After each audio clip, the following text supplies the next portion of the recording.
And Adam gave names all cattle and the fowl of the air and to every beast of the field. But for Adam, there was not found a helpmeet for him. That means the animals were tested against Adam. As I've always said, raccoon was brought to Adam. Move around, Adam. Adam is moving with a raccoon. He says, God, this smells.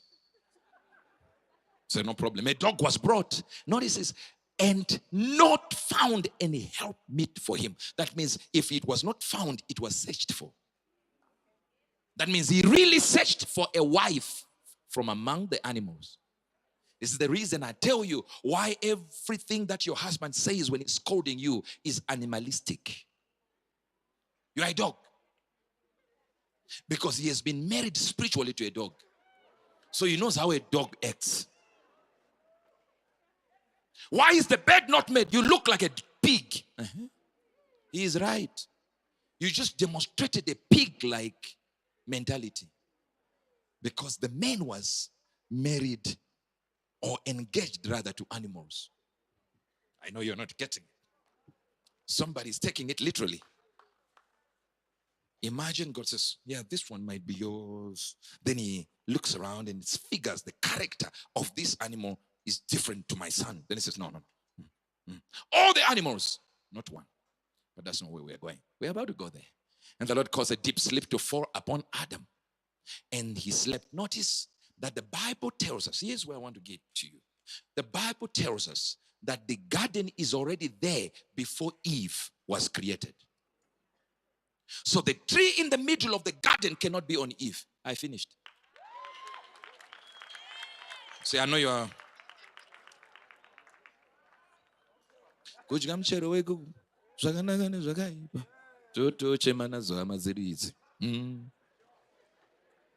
So Matavire thought the tree in the middle of the garden was on the woman. Yet the woman is here being created, and the Adam is already there, and the tree is there. The Eden is already there. Adam is there. The tree is there before Eve came. So the tree cannot be on the woman.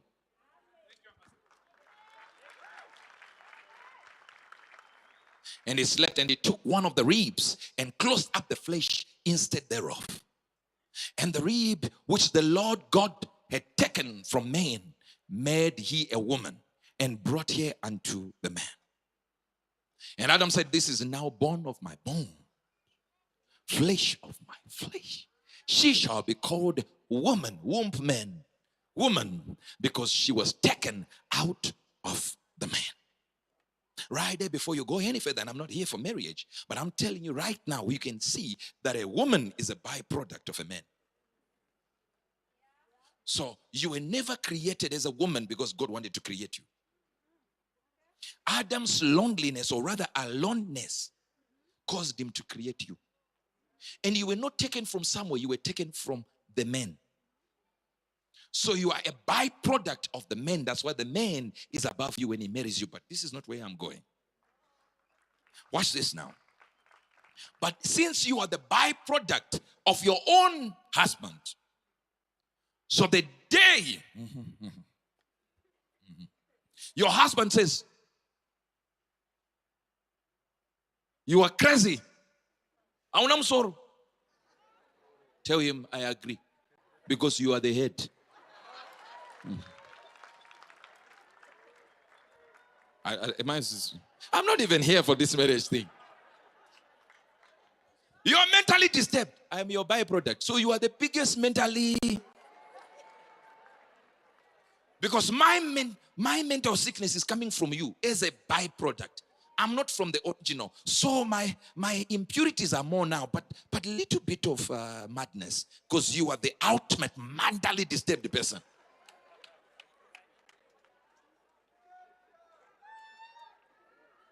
I know this is no. See, normally men will be like, yeah, this is it. Because she was taken out of man. Therefore shall a man leave his mother and his father and his mother, and shall cleave unto his wife. They shall be one flesh. And they were both naked. Here it is. This is where we wanted to go all this time. So Genesis 2 verse number 25. Hear this well. And stand up here. Stand, you and your wife. Stand here. See. Someone went, hey, hey. You see, laughter can tell you a lot of stories, eh? Hey. You need to ask why after this example. And they were both naked, the man and his wife, and were not ashamed. That means Adam and Eve knew they were naked before the fruit. I knew you were not getting this. Please read it again. And they were both naked, the man and his wife, and were not ashamed. The problem was not that they didn't realize they were not ashamed. The problem is not that they didn't realize they were not naked. They were naked. The problem is they were not ashamed.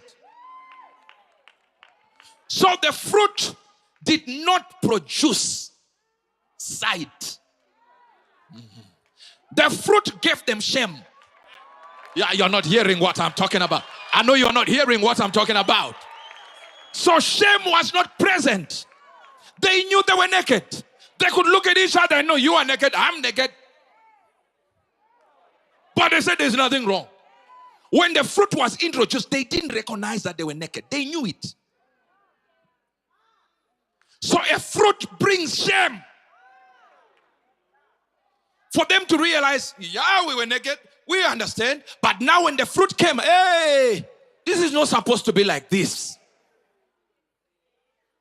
So if you're not careful, the devil can give you something to eat. Let me go here. The devil can give you revelation because you feed on revelation.